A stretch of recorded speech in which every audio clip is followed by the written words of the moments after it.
Minnesota Dirt. Got a special treat for you.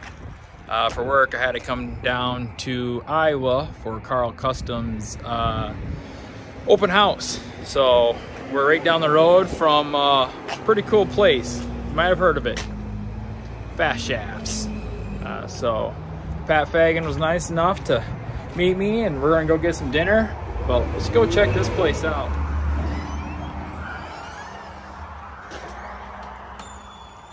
There he is, the man himself, Pat Fagan with Fast Shafts. Come on in, I'll show you. We got pictures from early 1990s and beyond. We have pictures of Dick Gustin, Ryan Gustin's grandpa. We got pictures of... Where's Gustin's grandpa? Right here. That's Dick Gustin, number 9. That's Judy Gustin, number 19. Don Hoffman, George Barton, Bill Davis Sr., Greg Davis, the part owner of Boone Speedway at one time. We got Billy Moyer Jr. We got George Barton in his heyday with John Harmon. Billy Moyer. You had dry shafts on all these guys? No, these are just pictures of racers that I've watched as I was growing up. Bob Pierce Sr., Willie Kraft, Don Hoffman, Dan Dickey from Packwood, Iowa, Bugs Vincent, and we got them all. I got Tony Morrow. No, that guy. Now there's Joel. Ray Gus Sr., Tony Morrow, Rex Carter, the legend Mike Spalding. Pat, how long has Fast Shafts been building dry shafts? I started building dry shafts about 1994. 1994. 1994, yeah. Yeah, and we got, I got more pictures than you can even imagine. And most of these cars in here are pictures that we have drive shafts in. So. Oh, even more. Holy moly, Pat, you like your pictures. Yeah. Pat, how many dry shafts do you think you've built? Average 10,000 a year. You know, 300,000 dry shafts. That's a lot, Pat. That's a lot of dry shafts. That's a lot of dry shafts. Well, come on back and let's give you an idea. Wait, Pat, what's this? Oh, that's Jonathan Davenport's $1 million drive shaft. When Jonathan won that $1 million, I had Jason Durham send that to me, and then we had it autographed at one of the races at the Show Me. Yeah, the $1 million drive shaft. We have it in our possession. That's cool. Yeah. Well, out of everything here, what's your what's like your favorite, like your proudest, or like what, I don't know, I wouldn't say proudest, but like what picture like holds the closest to you? And obviously the $1 million drive shaft, but a picture of my old buddy John Harmon. This is back in 1973. He was the first guy in the state of Iowa to put multiple engines on a tractor.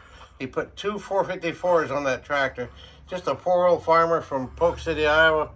John Harmon and I were best friends. He built motors for me. He built motors for Gustin. You know, that's probably, that's probably it. That's a big dry shaft to be doing that. Yeah, with. Dodge 3500 diesels. Oh, man. Yeah, they're big. Oh, man.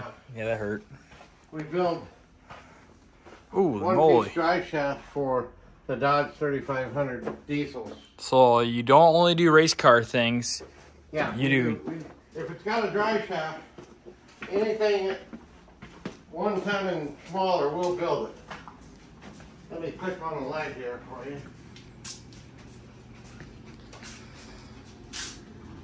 Oh, I didn't know we can get custom cool colors. Well, back in 2008, the industry took a turn, and so I started looking into doing something else. So we invested in a company called Custom Color Chrome, and we started doing it. We started going to Good Guy shows. We were going to do, you could paint chrome on anything: leather, plastic, glass, steel, aluminum, but you could also tint it. So we got going. We was going to charge $100 a square foot. Well, about the time that started going, my drive shaft business went through the roof. So I canceled this idea and put it away. So. And then sanctioning bodies require us to paint them white, so Yeah. if we got cool colors, we have to paint over it anyways. So here's our newest machine. This is a dry shaft machine that just our new employee is working on right now. It's long enough it can balance a 3-piece dry shaft. Yeah, I'd say that thing's Mostly long. Mostly we're gonna build race car dry shafts on this one. So this is the balance. You can press the dry shaft together, you can straighten it, you can weld it, and you can balance it all on the same machine. Okay, show me how it works. Like how do you know a dry shaft is off? Like, do you just watch it, or is it like Yeah, it tell you? Let's go to another area. I know nothing about dry shafts, Pat. We have 4 machines. This is Jason's machine. He's probably our top builder. Okay. This is Rick's machine. Let's see here.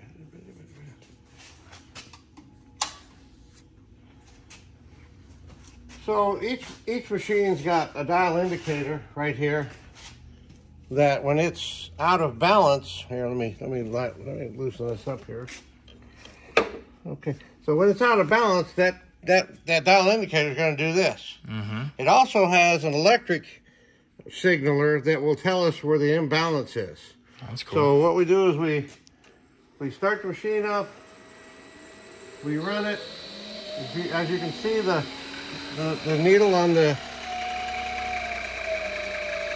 is moving. Mm-hmm. And what we're going to do is we're going to tighten this up until it tells us that it's touching the imbalance area.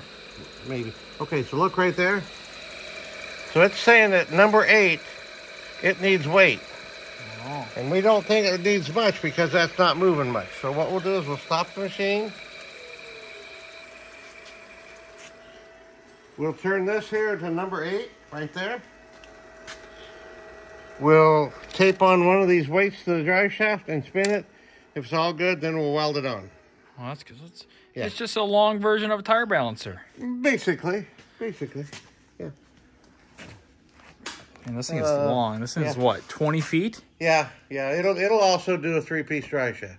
That thing is huge. There's some of the ones that are in process right now. There's a lot of history in here. Corey Dripps, Mark Elliott, Todd Cooney, Pat Fagan, Mark Noble, Ron Jones. Yeah, I've had dry shafts in all of them. Mark Noble. Mark Noble. He's from our area. Yes, he is. Ron Jones is close to your area. The Z-Man, Zach This Vanderbeek. is John's area where John is pretty much the producer of our carbon fiber. Yeah. So now, what do you say? Obviously, you build way more steel than carbon, but how popular is the carbon getting? Is it like 75-25, 30-70? No, I don't know. You know, we'd build 10,000 steel dry shafts. We'd build 1,800 carbon fibers. Okay. So the carbon fiber isn't really, well, you know, it's just quite taken off yet. Well, it is.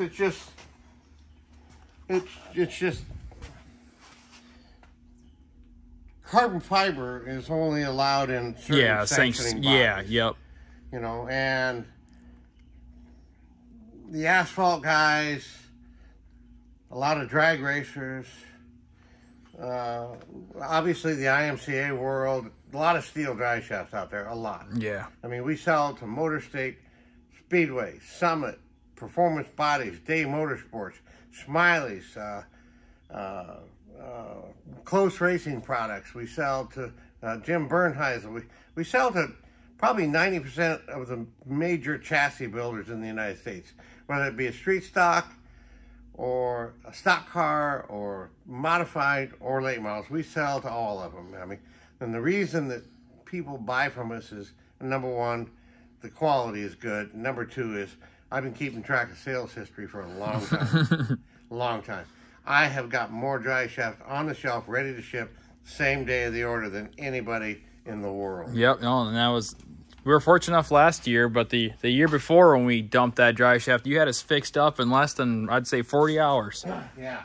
Called you and it shipped literally, I felt like it shipped in minutes because we had it literally the next day. I've always been over inventoried. Right now we're short on inventory on a few items. I did see in the emails today that we have some tubing on its way from California, but this is where we store all of our carbon fiber tubing. Yeah. So these are all. No, don't take a picture of that. Don't take a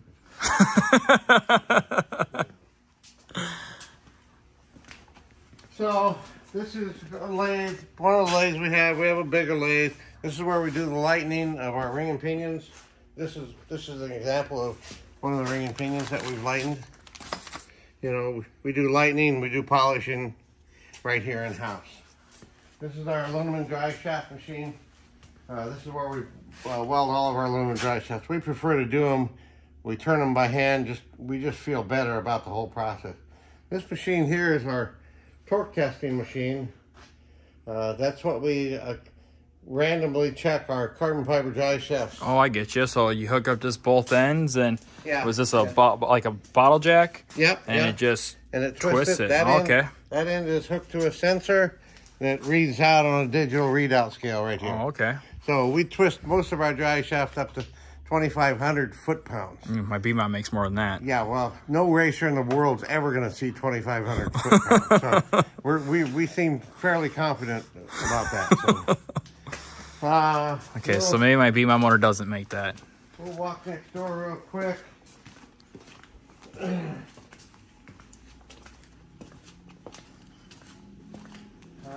All these brown boxes are yokes that we store, that we stock. We stock lots of 8-inch slip yokes, lots of standard slip yokes. We build a lot of stock car dry shafts. This is our tubing rack. You know, it's a little weak right now. We're waiting for our blanket order to catch up with us, but usually this is packed clear full. I just think it's so cool that something turns from raw steel like that into something on a race car. It's cool. Yeah. Man, this building just keeps on going, Pat. Yeah.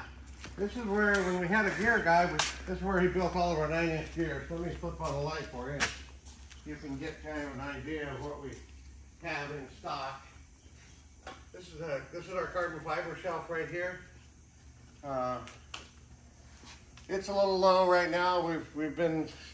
We got our blanket order in on the carbon fiber tubing in a little bit late, so we're trying to play catch up. This is all of our steel dry shafts that we keep in stock. We keep in stock anywhere from 27-inch all the way up to 36 in the 2-inch steel dry shafts. That way, if somebody wants a dry shaft, we'll pull it off shelf, throw it in a box, and ship it the same day. Yeah, that's crazy. That's good. Like I said, saved us, 2 years ago when we dumped that dry shaft at Deer Creek. World famous Steve Arpin. Steve Arpin! Ryan Giles, whose father used to own Superflow Industries. Ryan's a good kid, good friend of mine. Yeah, we've done business with Larry Shaw since, I don't know, probably 1995 I've been doing business with Larry Shaw. He's probably one of our best customers. So. Well, thank you, Pat, for giving us that tour. I'm sure Minnesota Dirt will appreciate seeing what's like at Fast Shaft. So we'll check with you guys later. How's it going, Minnesota Dirt? We are back here in the shop, working on things and stuff. TJ, what are you doing back there? Opening up a field drum. Why are you opening up a field drum? We're going to start the motor tonight. That is the game plan. We are going to get the old motor fired up. Got to get a little fuel in the float bowls, according to Hot Carl. Oh, my new Weir's Machine Cup, available on weirdsmachine.com. Get yourself one. They're real nice. Let's take a look at what we've been doing since we haven't been making any videos. There she sits so far.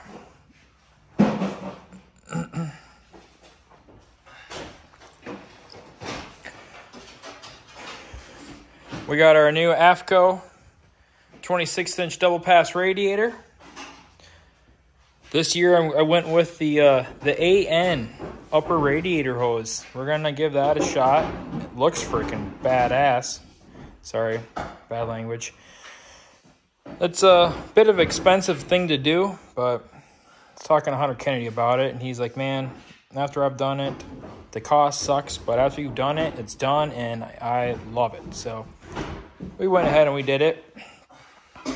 We also got a new power steering pump set up and pulleys.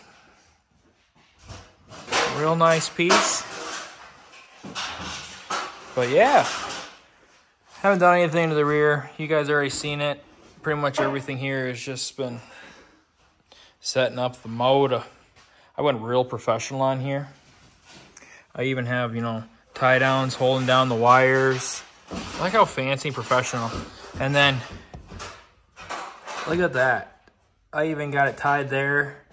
That's so professional. Not bad for a couple rednecks from Utica. Hey, TJ? Right? Oh, there's Charlie's car. As you can tell, I've been just working my life away on it. We've been, you know, endless nights and no sleep, just going hard on Charlie's car. But we'll get to that after we get this thing done. Sails on it, nose. I just got hood's made. I just gotta lay it out, punch holes, get her laid out. Doors and quarters are made. I just gotta like rivet things and then cut things and then mount orange things. And then the body's pretty much done. Not sure what I want to do with the roof. I don't know. Some people say I should just leave it this mill finish like this. And others say I should wrap it and make it black so it matches the whole car. I don't know. Put your comment down in the old comment box there. If we should leave the silver or take the silver away. But yeah, that's really about much. Any other upgrades I did? No, not really. Same fan as last year, same motor as last year. I did get a different water pump. Oh, I did have to get a new fuel pump. So that's brand new. Last year's fuel pump, the inlet and outlet, they V'd. You know, so inlet then outlet. Well, the way that this bar runs here, you can't do that. So we had to go get ourselves a Pro Cam because the inlet and the outlet are 180 from each other. And it's really the only thing that works on these cars after talking to all my friends. Speedworks. Car came with Speedwork headers. First time we've ever heard these things beller. So we're kind of excited to hear how bad it sounds or bad ass it sounds. You pouring fuel in? Smells corny. Does smell corny.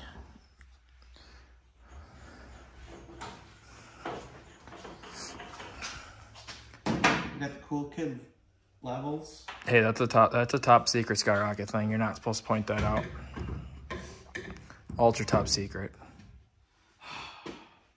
I know that's the problem with this whole having fancy cool race cars.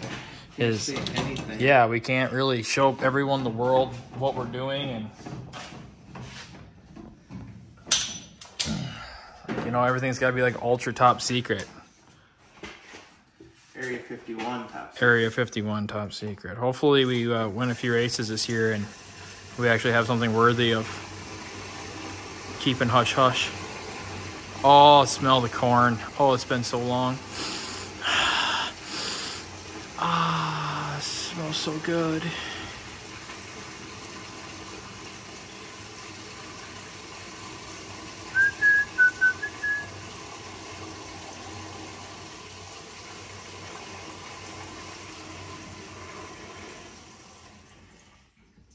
$5 gallons. Oh, TJ.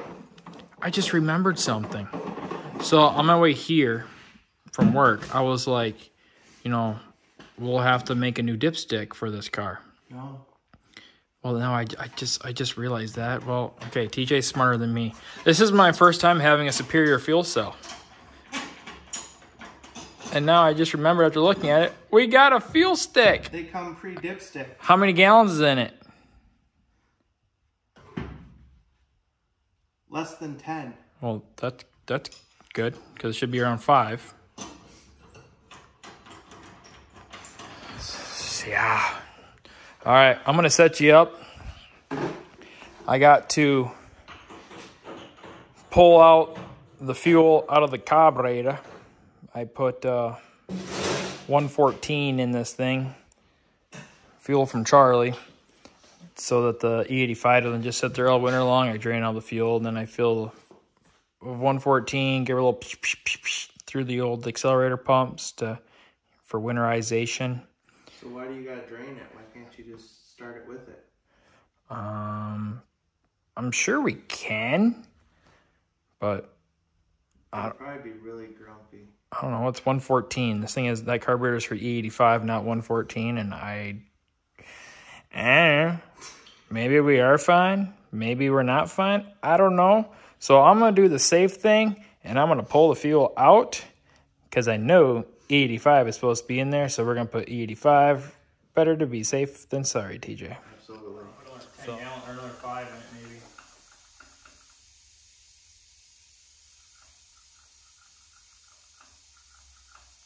Got nothing yet.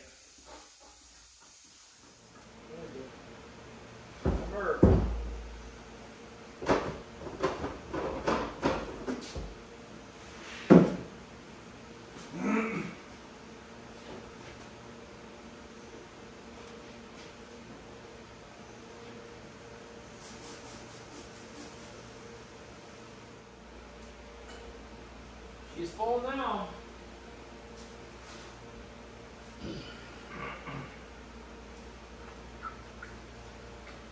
There she goes. Alrighty.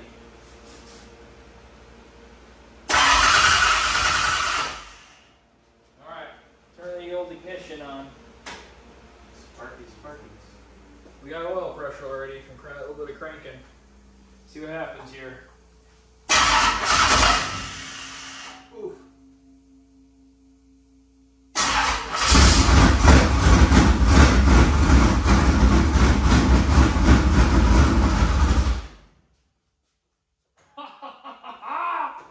She sounds beautiful. See? I told you it'd be that easy. You're like, what? Pour a little fuel in, hit the button that easy, huh? Yes, sir. Yes, sir, it is. Oh, birthday year, this old girl. My fingers.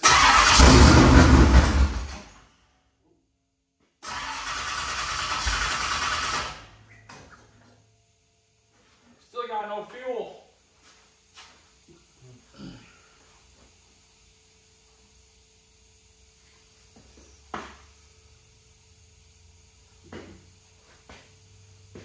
Hopefully the brand new fuel pump works. Don't even scare me like that.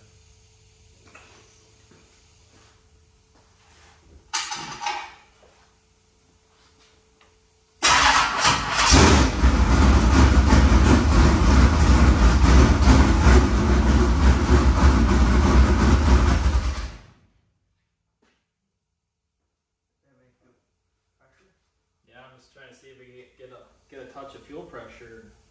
Nothing yet. Is there a plug in that hose or what?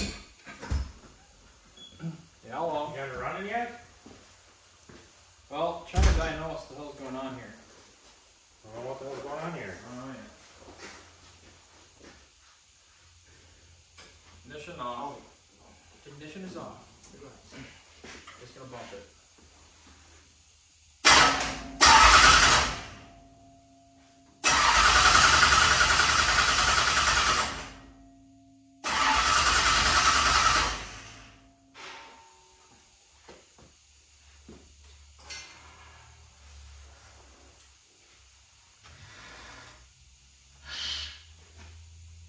Oh, it blows through like a son of a gun, so that means the fuel pump isn't pumping.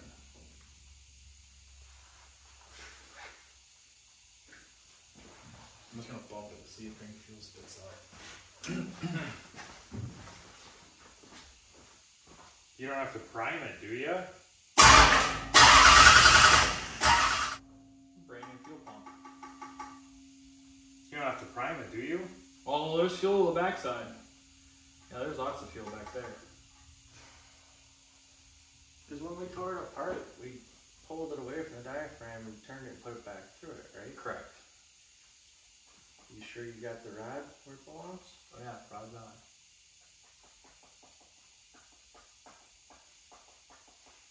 Do you have an old fuel pump? Not that fits this one. That's kind of odd that you think a new fuel pump that would happen. There's got to be something we're missing. Nothing. The only thing I could think of is take it off and just look at the inside of it.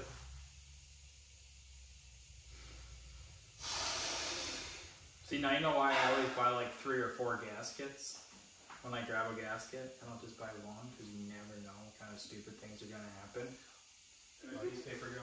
I think it's on the toolbox somewhere. It just said that if you need to adjust it, make sure you pull it completely away. Don't turn the... Yeah, it just says don't leave a screw in there. on the perimeter of the pump. Then rotate the pump to the desired location and reassemble. Do not twist or move the diaphragm or pump will not operate properly. Bingo. Which we did not do. We pulled the bolts completely out, separated the two, indexed it, put it back together like it says. Well, I think we can take the fuel pump off. That'd be the only place to start.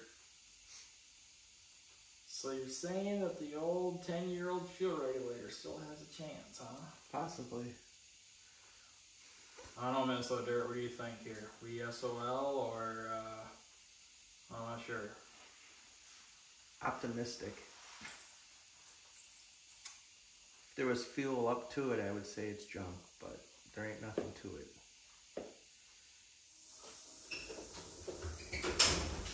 Probably cylinder 4. Just kidding. That was us last year. That at was this time. last year. Yeah. When we should have been practicing, we were building this motor. Yep. Yep, we got it fired up for the first time, and next thing there's water rolling out of the header. You're kidding. There was a hole in the cylinder wall. So yeah, I fired it up just to check to confirm the timing one last time before we took it to test and tune. And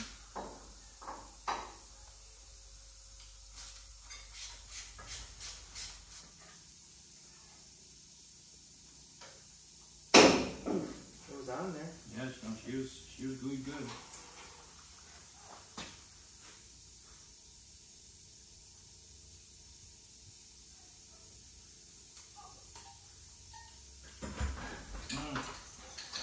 I don't think that's supposed to do that. Stuck, ain't it? No, the diaphragm came unhooked. Whole party of them. No, your dad's in here, kids. Yeah, so the diaphragm's unhooked. Because you should hear going. Bless you. That's why I said something. Yeah, the diaphragm's unhooked. See, yeah, your dad's in there. Okay, go. Which I don't know why that would have happened. You don't want to be in here. You don't want to be in the house either. See, you have shoes Hi, on? honey. Yeah. You want to just throw them in my house then? Yeah. Right? Is Riley out there? Yeah. She can go too. Hey, Rooster Goose. you're cute. Huh? You're cute. Rooster Goose, you gotta Okay. stay here. Oh, no, I know that's you're just fine. gonna bombard the house. It's fine. Don't acknowledge me. It's fine. I said thanks. Oh, okay. There's Goose. Rooster! Get in there. Those short little legs are so funny. What are you guys doing? Are you guys causing trouble? You guys causing trouble. No, you asked Billy, it's all my dog. It's not his. It is. You causing trouble. Rooster here used to be a manly man, Are you causing trouble? and then he went okie. Now he's scared of vacuums, random booms. Dude's got like PTSD. He's worse than me. Random booms happen. Oh my gosh. Okay, so this diaphragm got an arm. This arm hooks up to a rod. So when the rod hits it, this diaphragm pushes up like that. excuse me, it got knocked off, so it wasn't running the fuel pump. I hate oil leaks. Burning passion, hate oil leaks. Oil leaks? Yep. Anything leaking? Who's an oil leak? Oh. Not me. Hence why I use gaskets and RTV.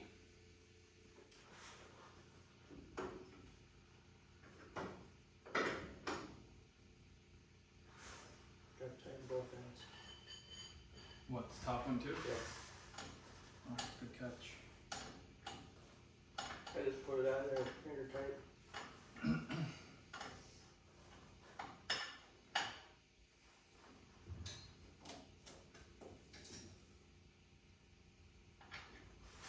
Okay.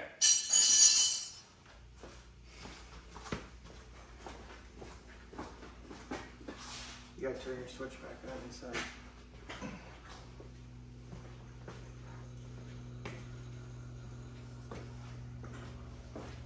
This side to open the garage door. Do what? So I'll move that in case it's I don't open the garage door. Oh no.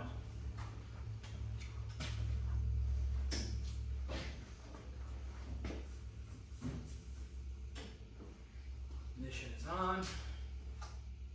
Free bottle to fill the carburetor.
nice load of dirt.